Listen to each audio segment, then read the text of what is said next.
হরে কৃষ্ণ কৃষ্ণ কৃষ্ণ হরে হরে, হরে রাম রাম রাম হরে হরে। আজকে আমরা একটা পাঠ করব যেখানে বলা হয়েছে জগন্নাথই যে মহাপ্রভু এ সম্বন্ধে চৈতন্য চৈতন্য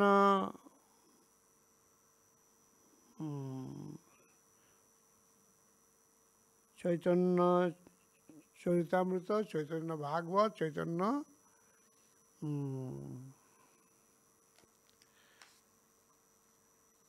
চৈতন্যদেবের এ থেকে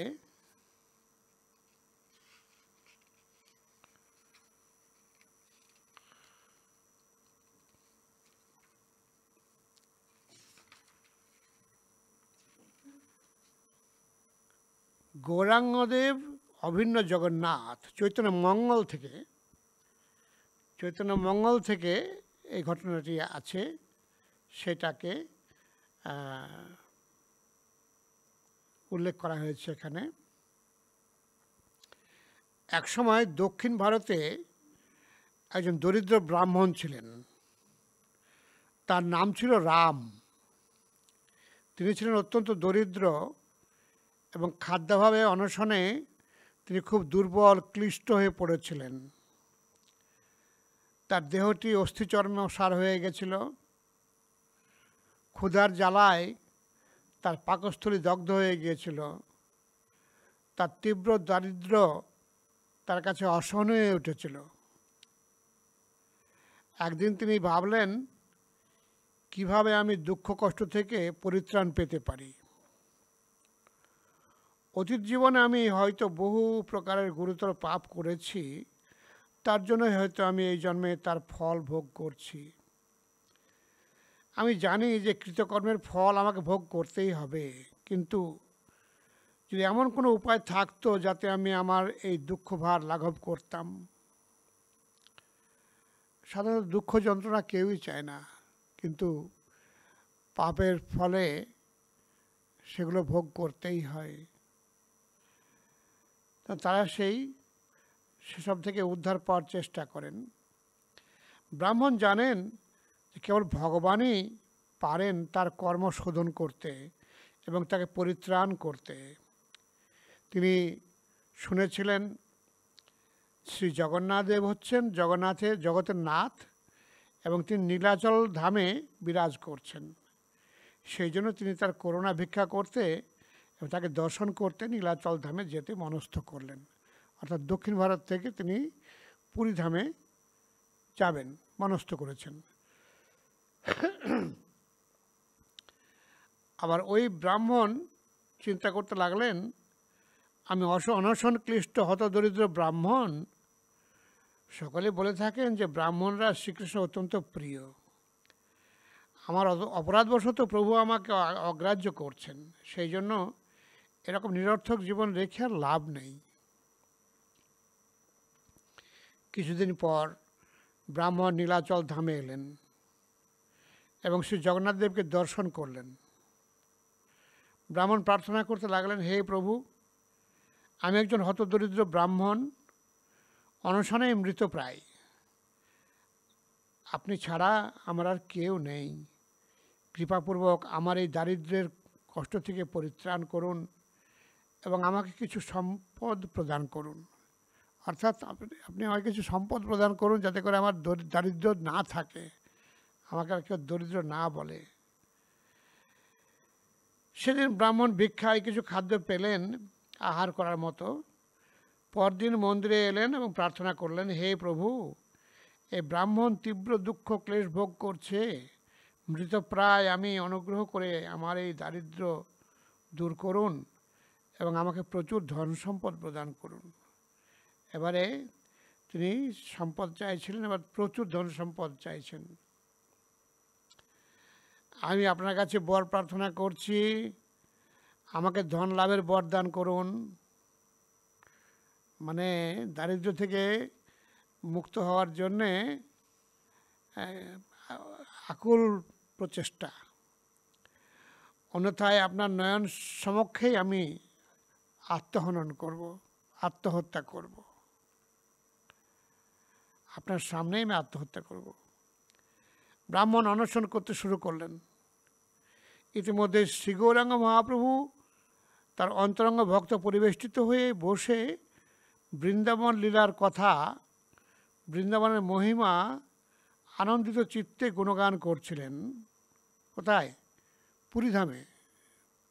পুরীধামে, খুব সম্ভবত টোটা গোপীনাথ মন্দিরে। হঠাৎ প্রভু হৃদয়ে কোনো দুঃখ অনুভব করে নীরব হয়ে গেলেন। ব্রাহ্মণ যদিও 7 দিন ধরে উপবাস করতে লাগলেন, কিন্তু তবুও শ্রী জগন্নাথ দেব কোনো প্রত্যুত্তর দিলেন না। উপবাসী ব্রাহ্মণ অত্যন্ত দুর্বল হয়ে স্থির করলেন যে তিনি সমুদ্রে ডুবে আত্মহনন করবেন, সমুদ্রে ডুবে মারা যাবেন।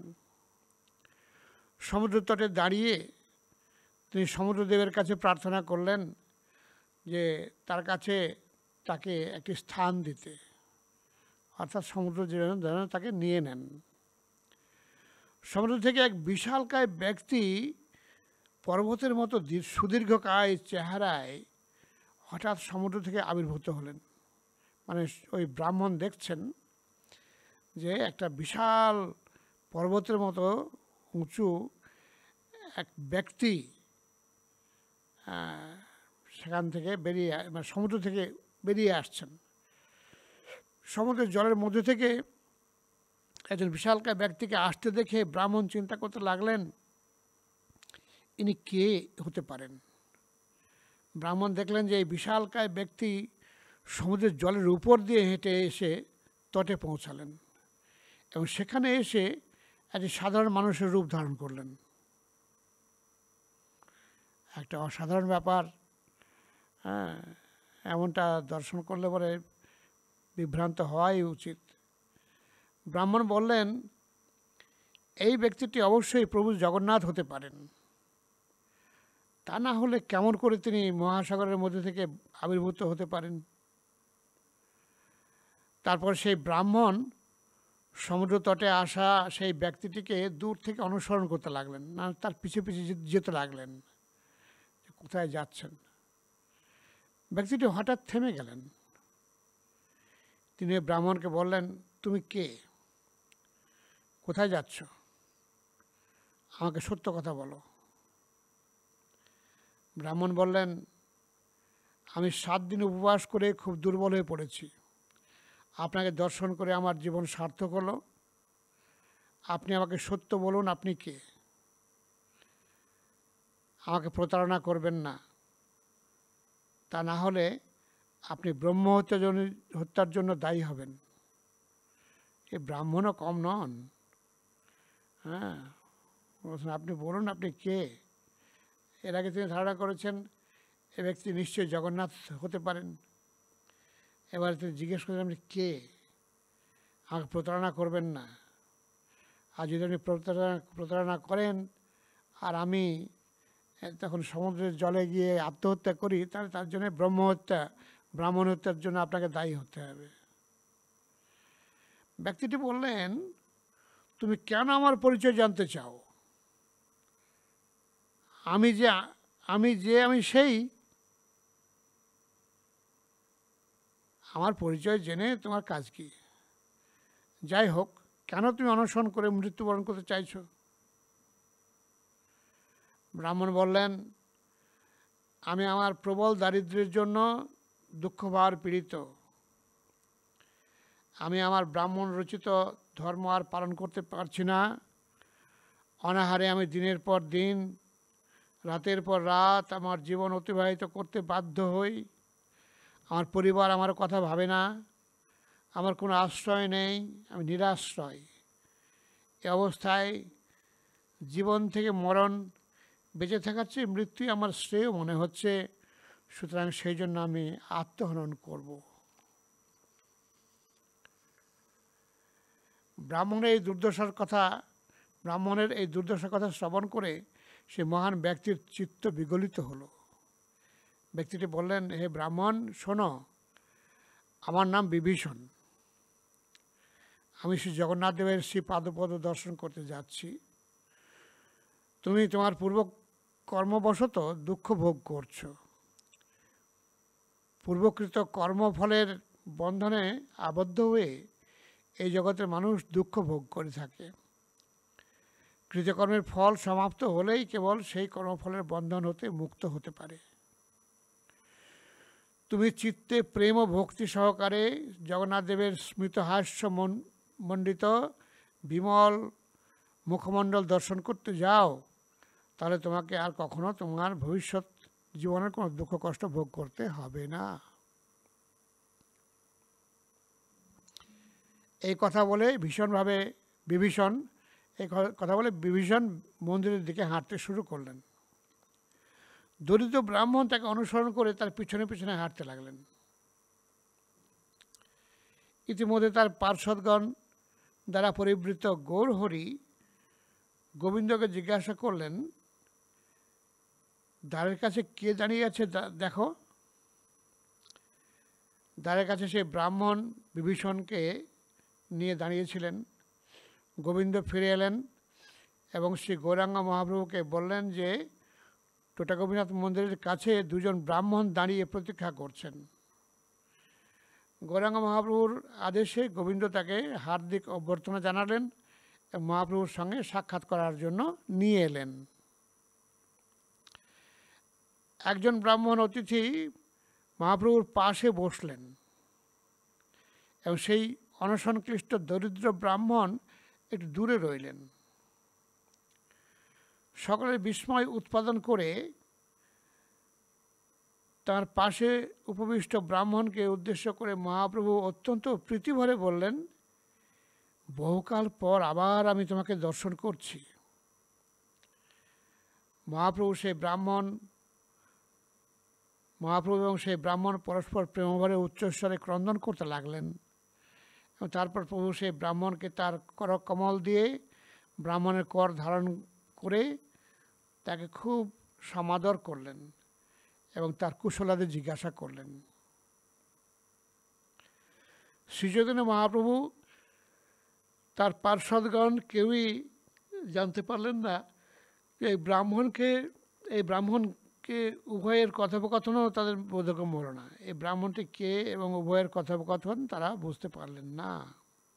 শ্রীচৈতন্য দেব তার পাশে উপবিষ্ট সেই সুহৃদ ব্রাহ্মণকে বললেন, তুমি জানো পিছনে যে ব্রাহ্মণ দাঁড়িয়ে আছে, মহাপ্রভু বলছেন, অন্তর্যামী মহাপ্রভু বলছেন, তুমি জানো পিছনে যে ব্রাহ্মণ দাঁড়িয়ে আছে সে তীব্র দুঃখ জ্বালা ভোগ করছে। দারিদ্র্যের প্রভাবে সে সকল জ্ঞান বোধ হারিয়ে ফেলেছে। তার ফলে সে এখানে এসেছে এবং তার দুঃখ ক্লেশের জন্য জগন্নাথ দেবকে দোষারোপ করছে। মহাপ্রভু তার পরিস্থিতি সব জানেন। মানুষের স্বভাব হচ্ছে নিজেদের দোষ না দেখা। কোনো দোষজনক কর্ম করে তারা প্রভুকে দোষারোপ করতে থাকে। সকৃত কুকর্মের ফল যখন সে ভোগ করে তখন সে ভগবানকে অভিযুক্ত করে, কিন্তু যখন সে সুখ ভোগ করে তখন সে বলে থাকে যে সে তার নিজের সদ্গুণের প্রভাবে তা ভোগ করছে। এই ব্রাহ্মণ প্রায় 7 দিন ধরে উপবাস করে রয়েছে এবং আত্মহননের অভিপ্রায় করেছে। প্রভু জগন্নাথ দেব, যিনি ব্রাহ্মণের অত্যন্ত প্রিয়, এই ব্রাহ্মণের জন্য কি করবেন? অবশ্য তোমাকে দর্শন করে তার সৌভাগ্যের উদয় হয়েছে, তার দারিদ্র্যের অবসানও হয়েছে। সুতরাং তাকে সমুদ্রের সমান সম্পদ দান করো এবং তাকে সুখী করো। প্রভুর সুহৃদ ব্রাহ্মণ তাকে বললেন, হ্যাঁ প্রভু, আপনি যা বলছেন আমি তা করব। বিভীষণ বললেন মহাপ্রভুকে, মহাপ্রভু বললেন যে একে অনেক ধন সম্পত্তি দিয়ে ওকে সুখী করো। আর বিভীষণ বললেন, আমি তাই করব। প্রভুকে প্রণাম করে 2 ব্রাহ্মণ প্রস্থান করলেন। এই 2 ব্রাহ্মণের সঙ্গে প্রভু শ্রীচৈতন্য মহাপ্রভুর আচরণে তার পার্ষদ ভক্তগণ সম্পূর্ণ হতবুদ্ধি হয়ে পড়েছিলেন। ইতিমধ্যে মন্দিরের বাইরে সেই দরিদ্র ব্রাহ্মণ বিভীষণকে জিজ্ঞাসা করলেন, আপনি ওই সন্ন্যাসীকে বললেন যে আপনি হচ্ছেন রাজা বিভীষণ, সেই সন্ন্যাসীকে প্রণাম করে আপনি চলে এলেন, কেন আপনি জগন্নাথ দেবকে দর্শন করলেন না? কেন এই সন্ন্যাসীর আজ্ঞা পালনের প্রতিশ্রুতি দিলেন? তাহলে তিনি কে? কৃপা করে আমাকে সত্য করে তার পরিচয় বলুন। আমি একজন দরিদ্র ব্রাহ্মণ, আমার কাছে কোনো ছল করবেন না।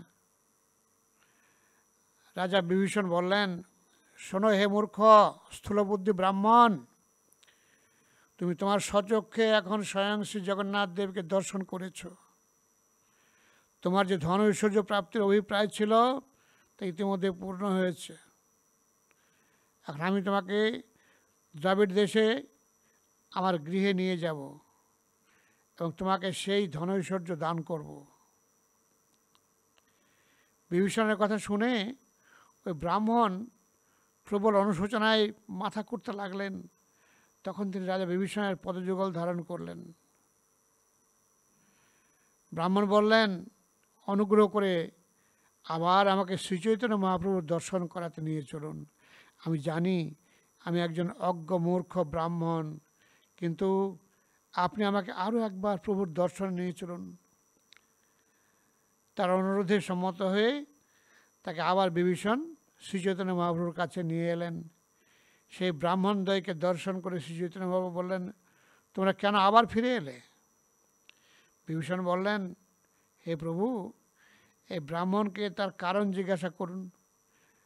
ব্রাহ্মণ বললেন, হে মহামান্য সন্ন্যাসীবর, আমি অজ্ঞ এবং তুমি অসংখ্য জীবের আত্মাস্বরূপ। প্রকৃতপক্ষে তুমিই শ্রী জগন্নাথ দেব স্বয়ং। আমি অত্যন্ত নীচ, হীন, অপরাধী। আমার পূর্বকৃত মন্দ কর্মের প্রভাবে আমি রোগ ব্যাধি, দারিদ্র অন্যান্য ক্লেশ ভোগ করছি। আমার হতদরিদ্র অবস্থায় তোমার কাছে এসেছিলাম এবং কুপথ্য প্রার্থনা করেছিলাম। এত দুঃখ ক্লেশ সত্ত্বেও আমি তার নিবারণের যথার্থ আরোগ্য লাভের ঔষধের প্রতি উদাসীন ছিলাম। কিন্তু তুমি হচ্ছ উত্তম চিকিৎসক, সুতরাং আমাকে যথার্থ ঔষধ প্রদান করে আরোগ্য দান করো। আমি আমার পূর্বজন্মকৃত কর্মের প্রভাবে মৃতপ্রায়। তার স্বীকারোক্তি শ্রবণ করে শ্রীচৈতন্যদেব মৃদু হাসলেন এবং বললেন, শ্রী জগন্নাথ দেব তোমাকে কিছু অনুগ্রহ করেছেন। এখন তুমি তোমার জীবনের যা প্রাপ্য সুখ বা দুঃখ তুমি ভোগ করো। জীবনান্তে তুমি শ্রী জগন্নাথের চরণকমল প্রাপ্ত হবে। এই কথা শ্রবণ করে ব্রাহ্মণ ভক্তিভরে শ্রী গৌরাঙ্গদেবকে সাষ্টাঙ্গ প্রণিপাত করলেন। সকল সমবেত ভক্তগণ হরি বল ধ্বনি করলেন। আর বরলাভ করে বিভীষণ সেই দরিদ্র ব্রাহ্মণ আনন্দিত অন্তরে সেই স্থান থেকে প্রস্থান করলেন। এই লীলা থেকে আমরা উপলব্ধি করতে পারি যে শ্রী গৌরাঙ্গদেব শ্রী জগন্নাথ হতে অভিন্ন। হরে কৃষ্ণ কৃষ্ণ কৃষ্ণ হরে হরে, হরে রাম রাম রাম হরে হরে।